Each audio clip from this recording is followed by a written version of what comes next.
Hi there, and welcome to Honeybee YOU Tarot. My name is Melissa. Welcome to Cards and Coffee.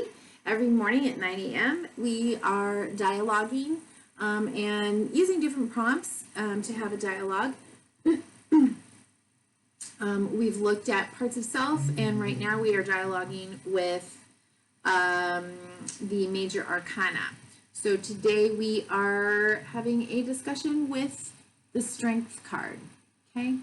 Anything else that you need to know about these dialogues, which are intended to be used for personal growth, self-exploration? You might find that you're getting a message, something that resonates with you or feels synchronistic to something that you're going through, and you can absolutely use that as a sign and indicator that your higher, wiser self, God's spirit, your guides, are leading you to this message. So, okay, let's get started. So what is the highest manifestation of the Strength card? What is the highest manifestation in which the collective is using the Strength card? Okay. Ooh, all right. So we have the King of Needles.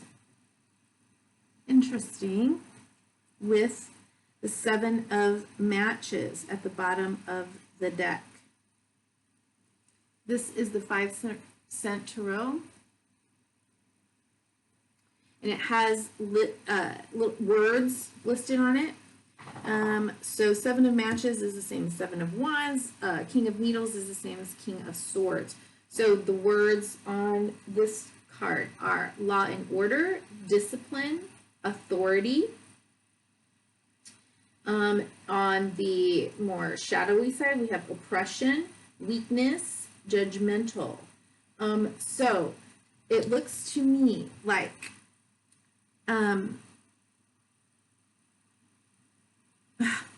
interesting.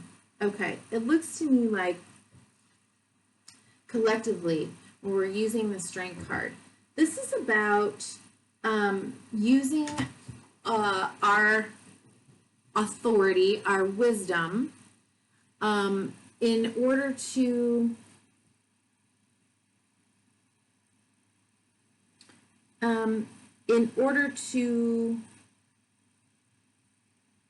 strengthen our sense of self, our sense of being okay with all of the parts of who we are, right? Like all of the, positive sides, all of the shadow pieces. It's kind of like saying, I am willing to be vulnerable enough,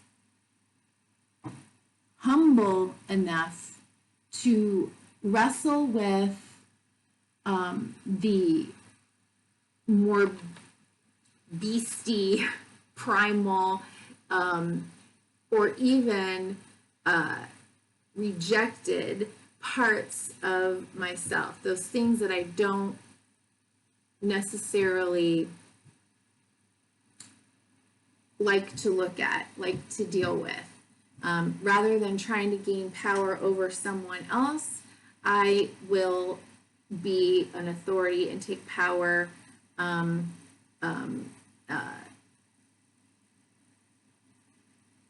over,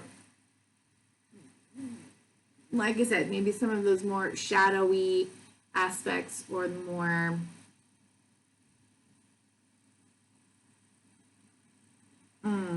all I can say is kind of primal pieces of myself. I don't want to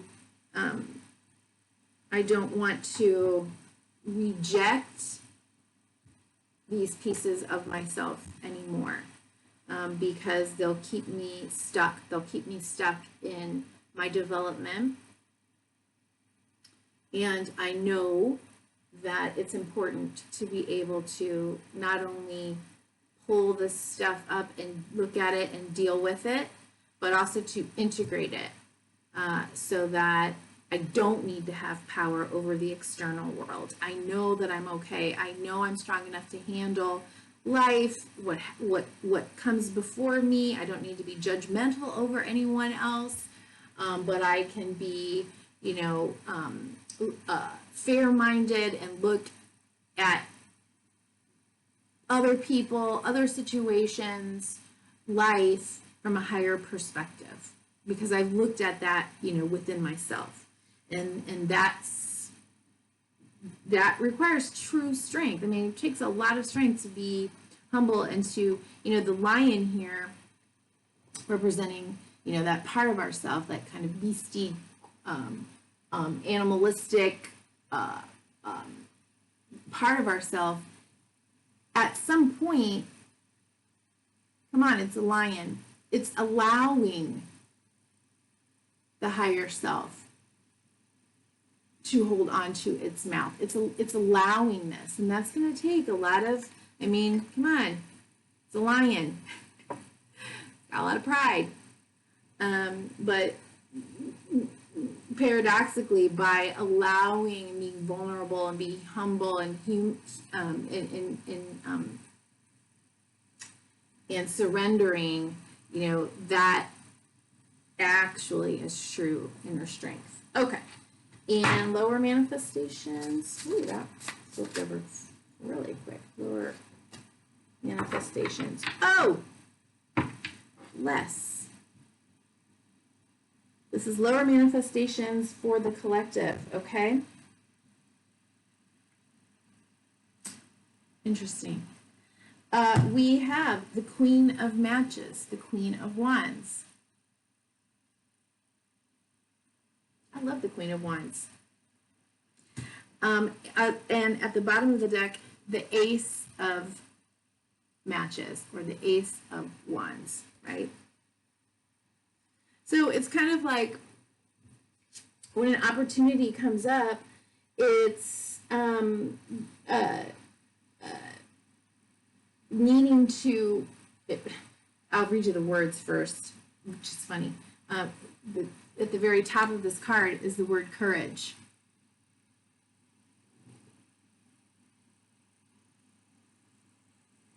But on the shadow side of this energy, we have jealousy, being overbearing,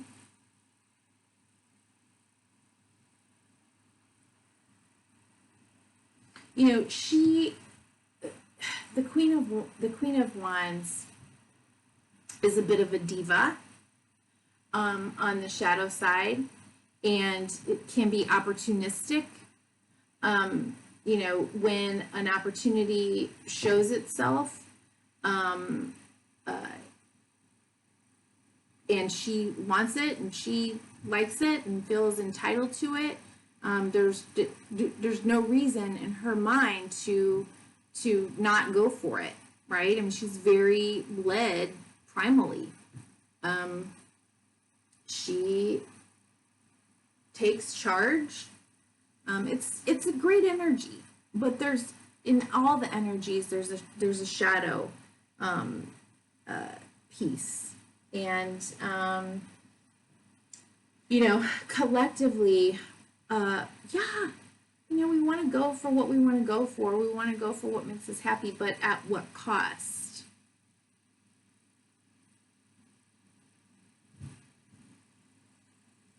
There's so much narcissism. Narcissism in the world today, a sense of entitlement, this idea like, if I want it, I should have it. My way is, the way, and it's okay to impose it on others. It's just not.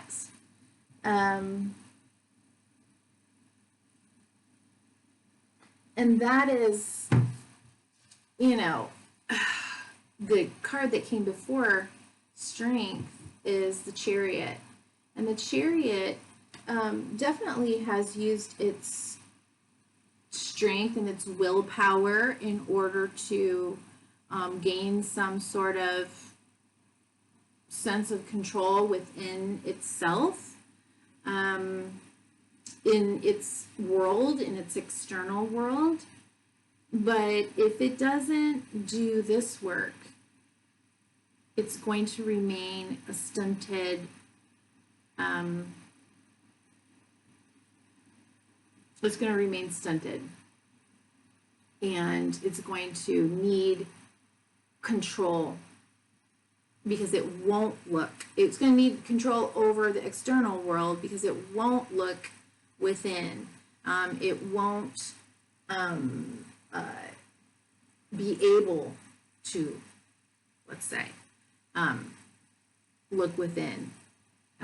And narcissists, let's just be fair, like they can't take responsibility. They can't take, you know, any type of criticism, because if they do, they will break, they will shatter.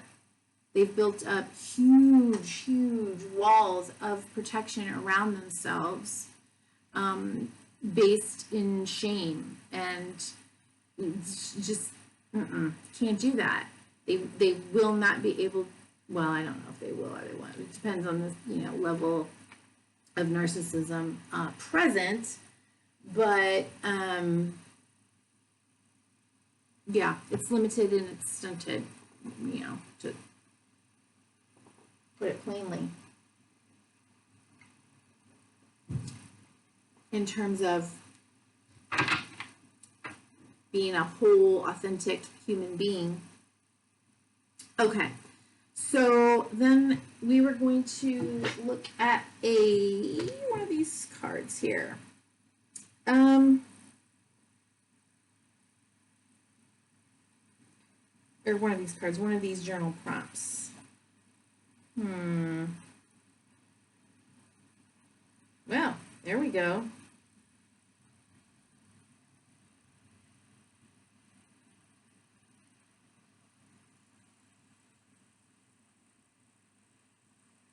Let's look at this question. I said I would pull the journal prompts based on what came out here, right? So I'm going to look at this question here. What role does shame play in your life? How can you best heal?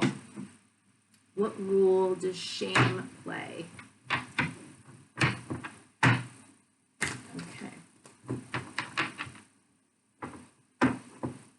I haven't actually counted, but it looks like for each card of the tarot, not just the major arcana, but all of the cards of the tarot this book has, it looks like Andy put in about 20 questions per card. So, you know, it's great. Get the little book and sit daily and, you know, pull a card and then look at these questions and journal on them. Okay, what did we say? What role does shame play in your life? Okay. What role does shame play?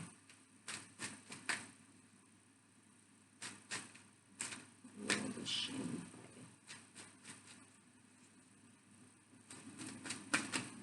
play? What does the strength card?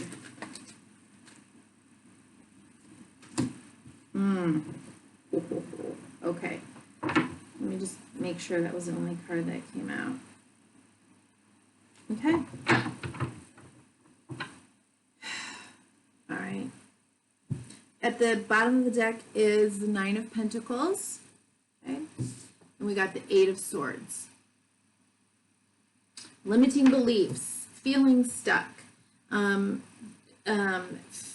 limiting beliefs about the self, about the world, about opportunities that we have, about, you know, all the shoulds, all the cognitive distortions, you know, being that judgmental inner critic that keeps us stuck and keeps us from really becoming or believing that we can become, you know, fully independent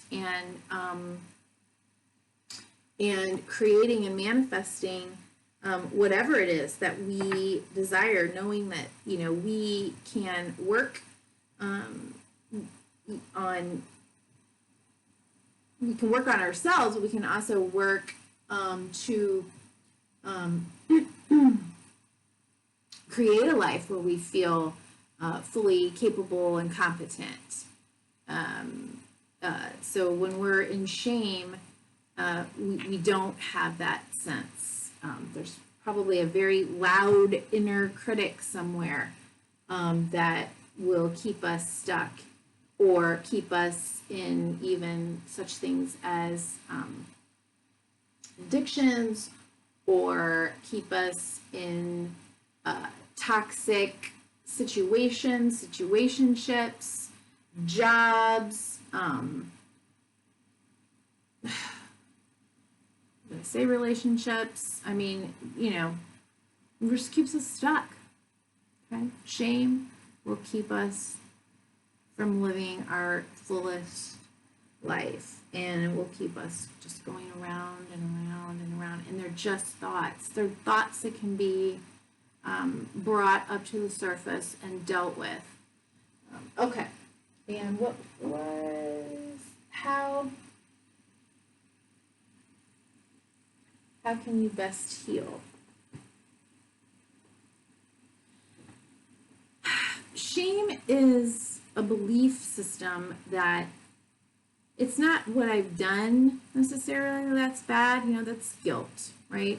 Like I have regret and I feel guilty that I don't know, that I robbed a bank.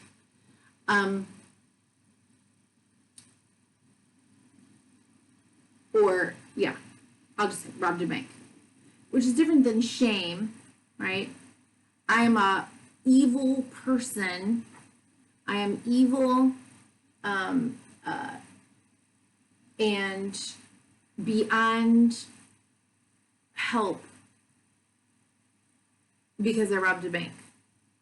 It's an extreme example. I don't know why I'm using that one. And that's not true. Okay, I'm not saying go out and rob a bank, but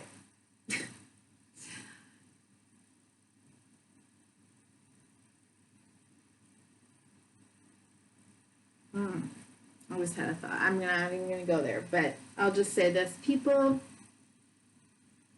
if we just look at stealing or robbery, those behaviors can come out of very desperate places. And it doesn't necessarily mean a person is evil or beyond help. Okay, so there's that. How can you best heal?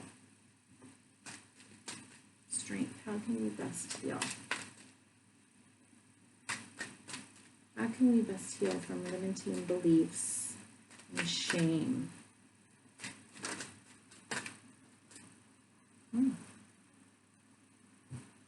The World card is at the bottom of the deck. Ace of Pentacles.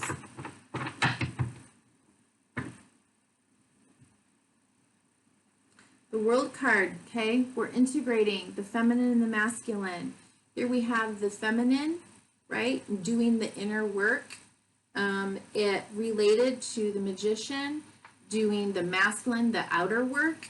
And the World signifies wholeness, unity, uniting the masculine and the feminine. You know, I'm just talking about archetypes, right? And feeling very free from the beliefs of duality, good, bad, right, wrong, male, female, right? There's just a wholeness and a freedom that comes from that. And Ace of Pentacles is what came out. So taking those opportunities to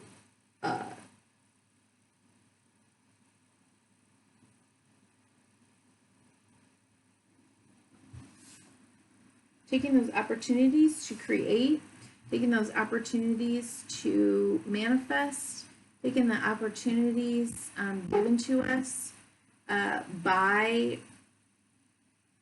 the grace of God, let's just say, to build, to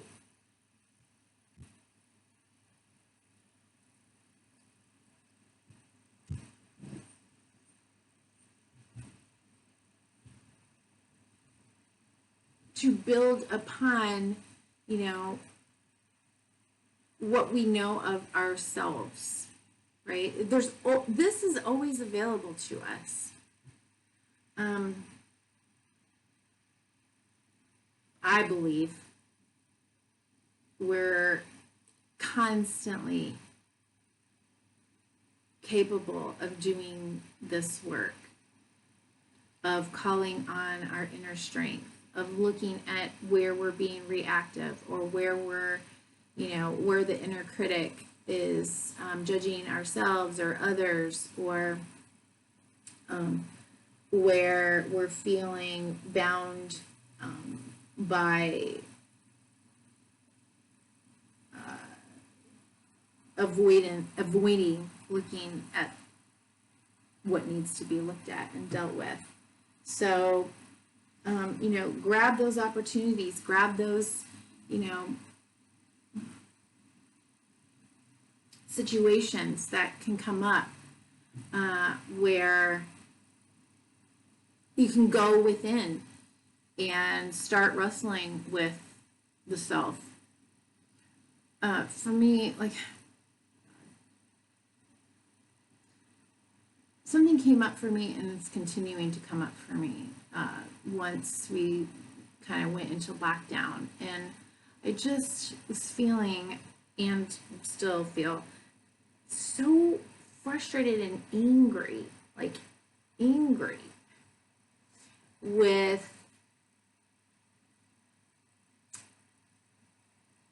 selfish, what I am perceiving as selfish behavior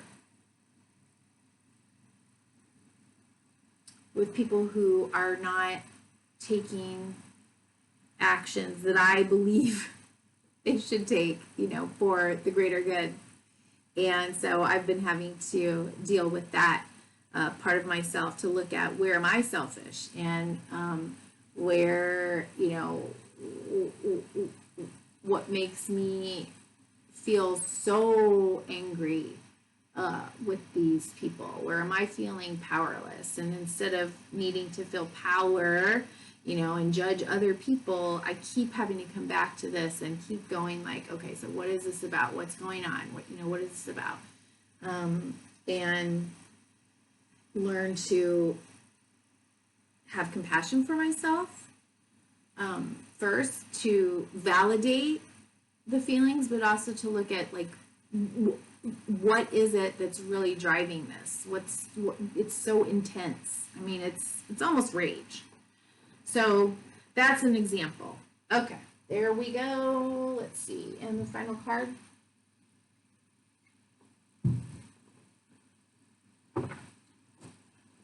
Like 3 o'clock, 3:13 right now, and I'm recording this. So there is not coffee in my little Queen Bee mug. I have lemon water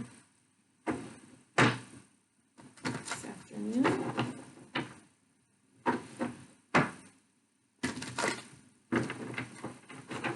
Okay, and one final message.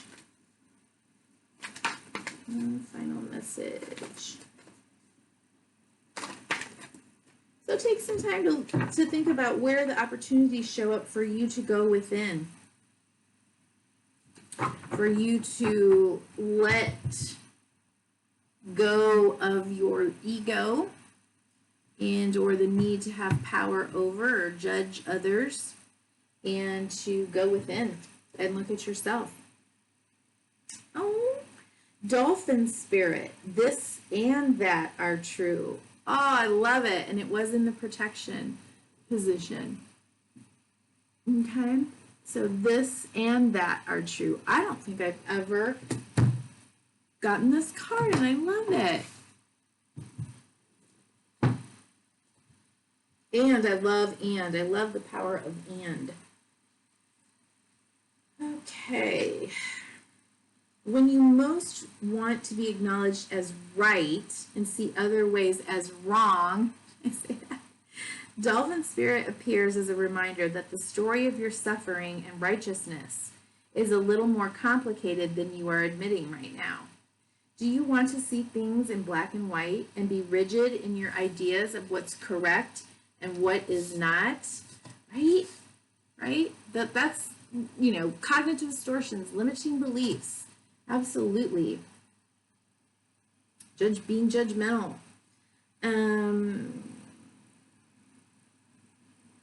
Release your rigidity and embrace the fluidity of life as you recognize that the grays that remind you there are two sides to every story, an upside to each downside, and a blessing in every challenge. What you think is wrong may end up being right for you. So let Dolphin Spirit soften your heart so that you make the best decision at this time, playing with the possibilities that present themselves. Well, there we go. Okay. Surprised every day, gotta say. I hope it was enlightening and that you got something out of today's Cards and Coffee, and I hope to see you or hear from you on Wednesday. All right, have a great day and be well. Bye-bye.